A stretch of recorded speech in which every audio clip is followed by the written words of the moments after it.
Welcome to Game Woven, a collaborative storytelling collective building the world one game at a time. This week, we will be playing Hearts of Magic, Threads Untangled by Erica Shaumere. If you like what we're doing here, you can follow us on Twitter at GameWoven, where you can join our Discord. And check out our Patreon at patreon.com/GameWoven.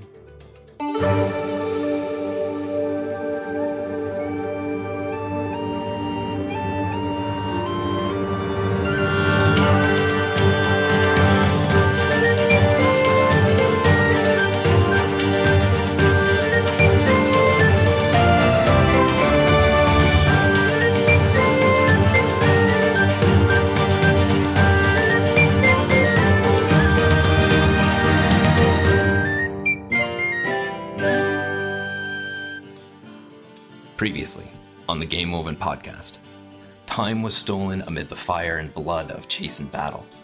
Claudius York revealed himself to be Luna 1, the first of Lord Vance's shadow agents and the longtime observer of House Ramses. As he was being honest, he revealed that he harbored affection for Luna, and the two allied themselves for the safety and freedom of Shaumere. And then the fight began.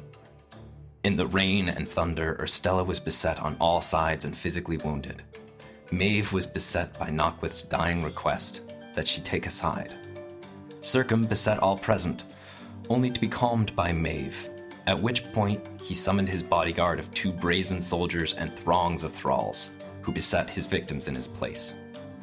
Lena and Urstella were driven from the field, leaving Claudius to face Circum. Will he face the Proctor Principium Legis alone, or will Maev come to his aid? Will she choose the side of one of these 2 combatants? Or has she already chosen herself? So, Maev, I march on you steadily, shrugging off any attacks you throw at me. I told you to run! I know what you told me. So, I don't move to attack you. All I do is any things that Circum does to, like, kill me, I'm dodging. I'm basically locked eyes with you and approaching. I understand. But it doesn't get any better than him. We have this one chance. But if this is what you choose, you're gonna have to kill me yourself. Claudius thing is a little bit like, fuck, you guys are like, what if Maev didn't have any feelings anymore? Because they've been destroyed. Can I interject though? Because Lena, on getting to the party, was going to be like, you need to invite this person now. I think yes, but timing-wise, I think that if even, like, maybe if Maev chooses to kill Claudius, then it doesn't quite work enough, but let's stay in the response first, yes. I think Circus regained a great amount of composure very quickly, and he says, "Oh, does that mean that you're not coming with us?" Our work here is fairly done and quite well. I believe we've came what we've accomplished to do, and quite not really much point in sticking around anymore. Did you re-glamour yourself? Or are you still very like, I'm vampire mode right now? It's still vampire mode because I haven't taken the time to think about it. That's fair. I just didn't, because you were like, I compose myself, so I'm like, interesting. I wonder if that includes like the, presence of it all. So Claudius is looking at Maev like very imploring, right? Snaps to Circum all the emotion and humanity out of his face and just, you called me Damphir in waiting. Did you ever think about what I was waiting for? And then turns back to Maev and gives you one last look. Maybe like it starts, but Maev can still have a chance to do something. I just like the visual of like you see the magic starting to pick up around. We're gonna flip a coin. Oh no! Ah! All right, yeah, Everyone dab, everyone dab, everyone No, dab. because I think we can all agree, whichever side Maev chooses is which side wins, right? Oh yeah. So So, in this moment, you come up to Maev, and you're looking at her very, very intensely. Circum talks to you, and your attention is snapped directly to him. You say what you say, and you turn back, and as you're turning back, just before you lock eyes with Maev, you feel this jolt as she kind of swirls her arms around and shoots lightning just fucking straight through you. And then presumably you get invited to a party and disappear. Yeah. Yeah. As the lightning arcs through Claudius's body and they just in pain. I think she would have also said, like, I'm sorry it had to end this way, as you kind of were falling. Nah, I don't feel like I'm being electrocuted. You get the last word. I don't get a cool line. As I just like disappear. Can I just say, narratively, could you not you didn't shoot, you just like jabbed the Fulgurite at me? Oh, fuck. I think maybe it extended. It like became a blade. Oh. And it's just like Yes. right through. This is not how I expected tonight to go. The last thing of Claudius that we see is him appearing in a very impromptu dinner scene with just a massive... Smoking hole. Yeah, what's the lightning scarring? The name of it? Lichtenberg? Yes, Lichtenberg. Yeah, and it just kind of rippling all throughout you. You appear before Lena and she catches you before you just collapse because ow, and she's like, I was gonna use my favor for something else, but it's okay, I have a backup plan. Can we get some healing over here? And we don't see what the rest of the room looks like. I was imagining him hitting the dinner table. Oof. Yeah. Can we get an invite? Kind of how I pictured it is like she was still like up and talking with the guests. She's like, can I get a +1 for this dinner, please? I will explain later. And they're like, okay, cool, summoned them. And she's like, oh, fuck, that took longer than I expected. But the last thing we hear from Lena in this scene is, well, I guess I'll have to use my favor for something else, but it's okay, got a backup plan. Can I have some healing over here, please? We go back to Cirque and Maev in the rain, and Cirque places his hand on Maeve's shoulder and says, good girl. Now, come. We have a long road ahead of us.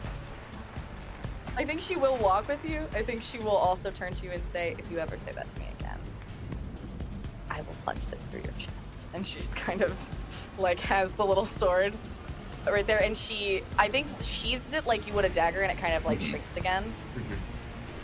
And I like the fact that I'm just gonna read this because of just wanting to show off the game a little bit, because there's many ends to the way free-for-alls work. I think that an appropriate ending is the fighting is intense, but soon Maev and apparently Circum dominate the field. Everyone else limps home for repairs and recovery. Yeah. So, to end play, go around the table one last time. On your turn, bring up any unresolved questions you have about the character's fates. Say what you think the possible outcomes could be. The other players can contribute possible outcomes as well. So we're not even writing a full epilogue. We are saying what we think might happen. So for instance, for Claudius, first of all, it's very possible that Claudius and Lena might become romantically involved if that's something she was interested in. But also, I think Claudius's instinct would be, we need to leave the city forever. I don't want to stand and fight here. I want to live. I want to help you and your family live. If the Ramses family was like, nope, we're staying, he would stay, but that would not be his advice. We are very far from Shaumere, and I feel like most of Lena's family probably like went on an extended holiday somewhere when the Undying Empires showed up. But like she was there to kind of help keep things together, so she goes like, yeah, I may need to return for one thing, but I can handle that on my own. and we go somewhere else, and I guess we probably keep trying to find a way to stop the Empire, because we don't want that to spread for everybody. Like, how do we do that without destroying the world while we're at it? Towards the beginning of this session, Circum had Claudius rounding up all of the witches. Circum was very particular about the places where these people ended up, but I'm sure, as we know, there was a great deal of activity down in the warehouse district near the old theater, and that whole part of town has caught fire and is in the process of burning. Unfortunately, due to an increase of magical energies in the region and, quite frankly, malfeasance from poorly trained Damphir in waiting, undesirables were not necessarily being stored properly in the detention facilities at various parts of town, and as we know, magical accidents are these things that are prone to happen. 5 different prisons, or buildings that were being used as prisons, exploded shortly after the proctor and a guest had gotten several miles out of the city. There were many casualties, but this is, of course, a consequence of not properly managing magical energies in the spirit of just wisdom and from a place of expertise and experience. The place is in chaos, and the proctor has recommended that the Undying Empire exert more direct control over its subjects in order to ensure the Pax Vitae Infinitum, of course. My only clarifying question that I have is, what is the Empire's plan to do or do about this shifted ley line that's here right now?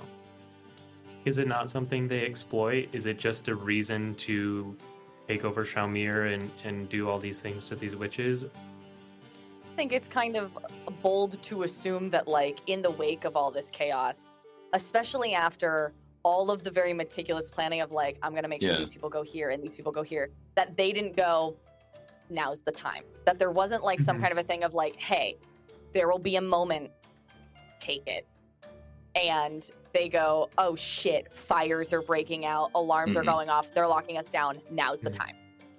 That was the plan. Yeah, there's even either potentially, like, very, very straight up fucking civil war happening, or maybe there's, like, an Arkham situation where they, like, have, like, they've walled off this portion of the city, and that is where, like, basically, like, the witches run free in that area of town. It's like, you better not try and go in there because you're gonna get fucked up because the ley line is here and they know exactly how to use it. Yeah. Mark the law. And in terms of the Undying Empire, that's an additional natural resource for the region. The plan was always to take it over and because the Shaumere controls the shipping lanes and the Undying Empire is meant to control the shipping lanes. The fact that there's now an excess of magical energy down there is probably going to create a slightly larger mountain of corpses, but fortunately in the Undying Empire, life is pretty cheap. So there's a very, very, very large army that is marching south. From what I understand, if you're in, like, the warehousing district, like, you're at the fucking harbor. Yeah. If anyone's got control over shipping coming in, it's going to be the people there. It's not going to be anyone further in the town. In a very practical sense, what this has done, those prison facilities, explosions occurred, and in some of them, like, everybody inside died, but in some of the other ones, they, like, found the explosives that or found whatever the runes or however the Undying Empire had been caused of magical accidents the entire time, turned that into an opportunity to escape. And now, to your point, Faye, to the epilogue piece that you were introducing, the witches now control large swaths or portions of Shaumere, the city, probably out into the surrounding countryside. How are they interacting with the aristocracy? What's the position that the existing power structures? It's a great way to transition. Hey, Lex. Well, I think Urstella drags his absolutely just bedraggled self through the city, and through complete coincidence, he finds himself at a temple to the sun god. He makes his way inside. No one else is there because it's nighttime and it's the temple of the sun god. Why would people be here? It's bright as hell in this temple. Now it is. He walks up towards the altar and in like a pretty manic state is like, was this all some trick, some prank? Give me the power to kill the greatest foes our nation has seen, and yet I still fail? Do you wish me to eschew the path I've already tread? Do you wish me to hail you as my god instead of the moon? If that's what you want, then that's what I will give. I will make you the greatest god on all the coast and all the lands I can fathom. If that's what I need to do to burn the empire to the ground, I'll make my own coven. The Coven of Covens. Sun cult, sun cult, sun cult. You joining the witches, bitch? Let's fucking. Hell yeah. Let's fucking go! This has worked out literally Hell yeah. perfectly for me. Yes. Everything that she wanted, more control for the witches, like the city really going back to them, like it's all beginning. Yeah. It's gonna suck when the queen shows up like fucking tomorrow, huh? Uh-huh. I mean, hey, I did. I Yeah, feel but like this happened sometime before. Yeah. But it's gonna be a lovely situation. Irene comes back, she's like, what the fuck? My biggest question, obviously, is what the fuck happened with the whole like vampire deal weird situation there? I think that there would have been some very tense discussions between Circum and Maev.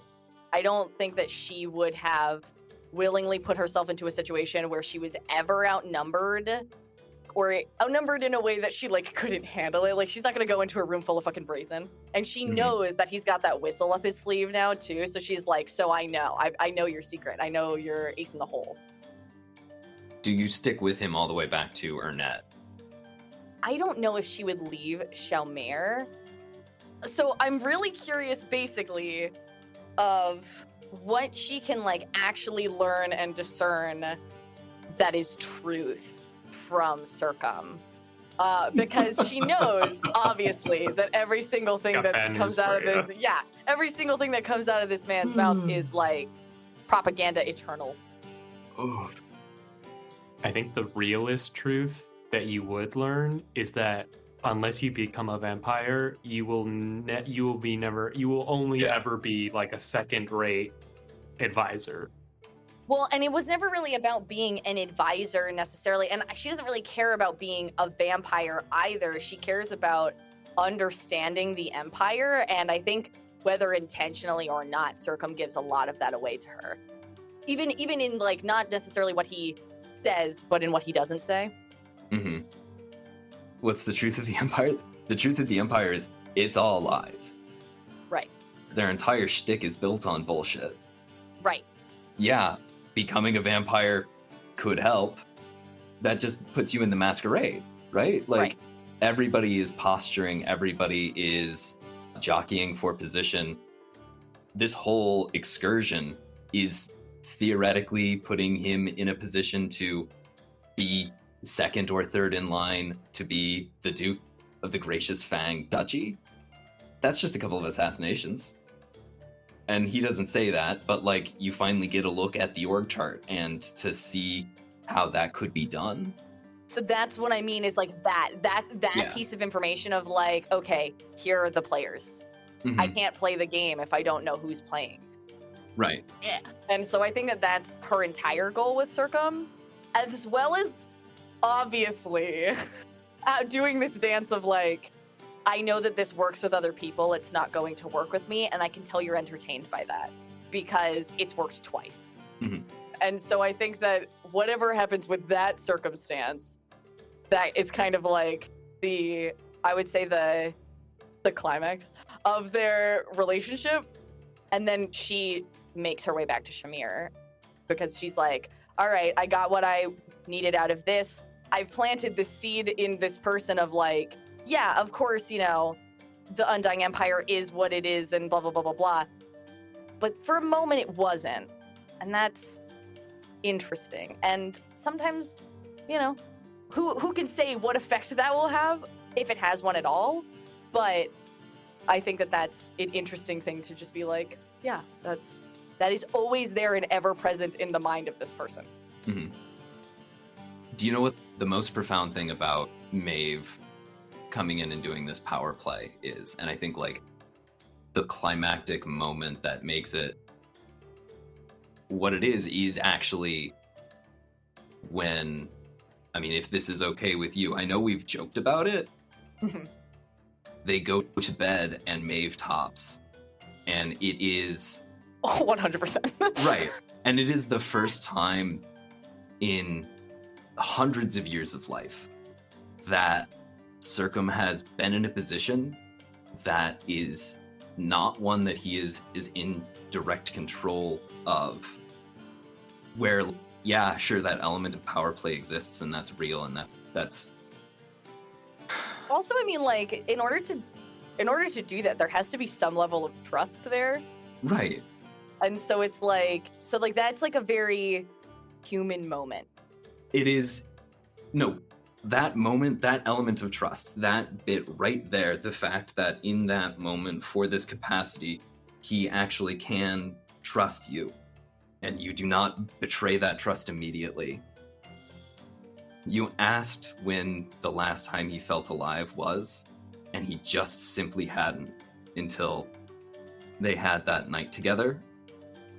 And in the midst of hundreds of years of just watching people fuck each other over, and that the only purpose of the exercise of power is for your own benefit, your own gratification, and the fact that that moment happened and it was good for both of you, that is shit, that is the heart of magic.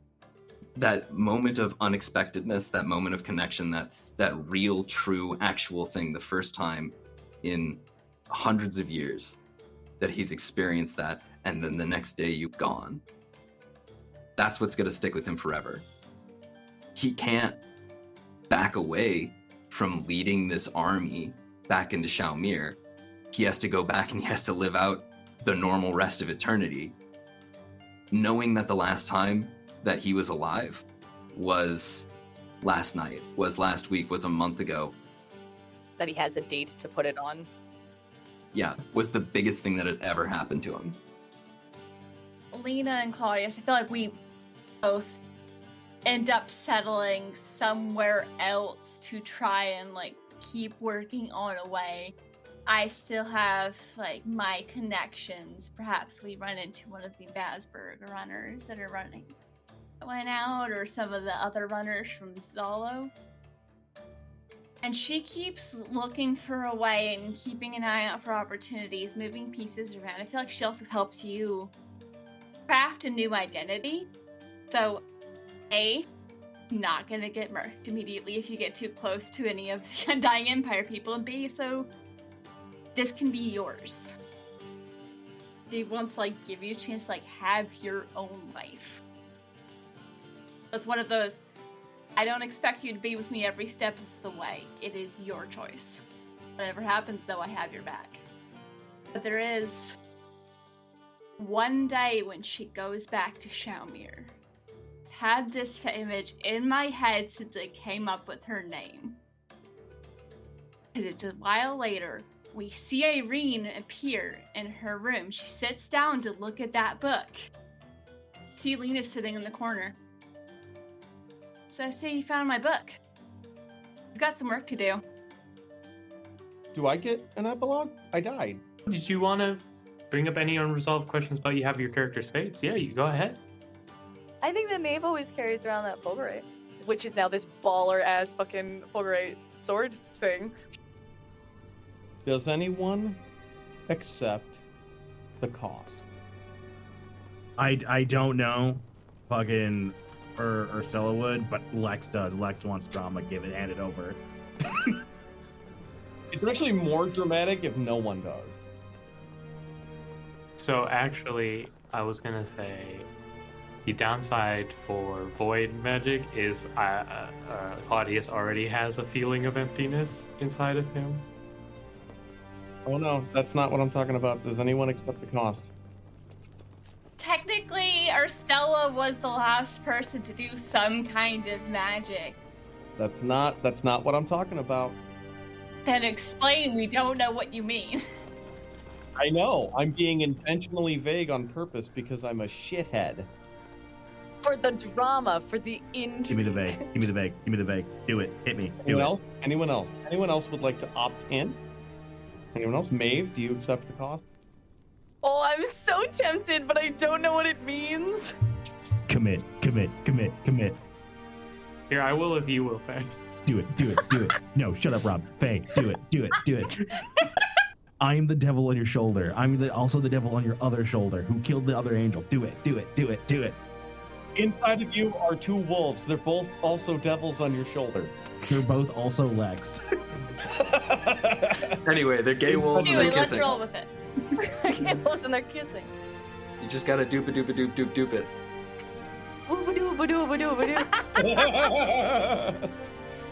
It's the epilogue, it's the finale. Yeah, fuck it. Yeah, sure. Yeah, Maeve is taking it. Yeah, Lena? I don't know what that means. I don't think any of us know what. Is Lena the type of person who would accept the cost for something that she has no idea what it is? I don't think Maeve would do that unless she knew that there was there is magic afoot. Oh, But there's you- magic afoot. Oh, there's magic Is- afoot, baby. But you She knows love that like him. Is it connected to what happened? Oh, yeah. Then yeah, because it was my fault that your thing didn't work. I mean, that wouldn't have helped, but Okay, Lena accepts the cost out of guilt. Gotcha. Stella is accepting the cost. Maeve is accepting the cost. Claudius? Claudius is desperate enough to accept the cost. And Circum. Absolutely No, not. he's a bitch. He doesn't get it. He's a No, bitch. Circum, of course, refuses. I think that accepting the cost is something that Maeve understands is inherently a part of magic. As long as it's not something that like, oh, someone else is casting a spell at me and she could feel a vibe of like, I don't know, being hexed or what the fuck ever. It would be something of like, all right, I know what I did. There is a conjunction when the four of you, not Circum, but Claudius, Lena, Stella, and Maeve are outside and you begin to feel the ley line shift. It is a cool autumn day. The sun is shining on your skin. The breeze is nice and comforting. And in that moment when the ley line shifts, you're given a choice and you opt in, and then you no longer feel the sun or the breeze on your skins. But the ley line stops moving. And the ley line stops moving. And that has been Hearts of Magic by Eric Shepard. also because I don't know if I actually got this full sentence out. Lena's full first name is Doria Lena. The name that was in the book that Irene stole from Emity. Oh, that's fun. Okay, fun. That's cool. I like that.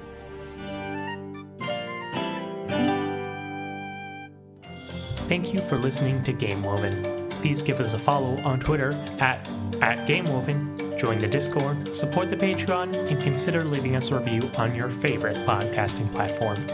This week's episode featured Faye Morel at Mendari, Mendarii, on Twitch and Twitter.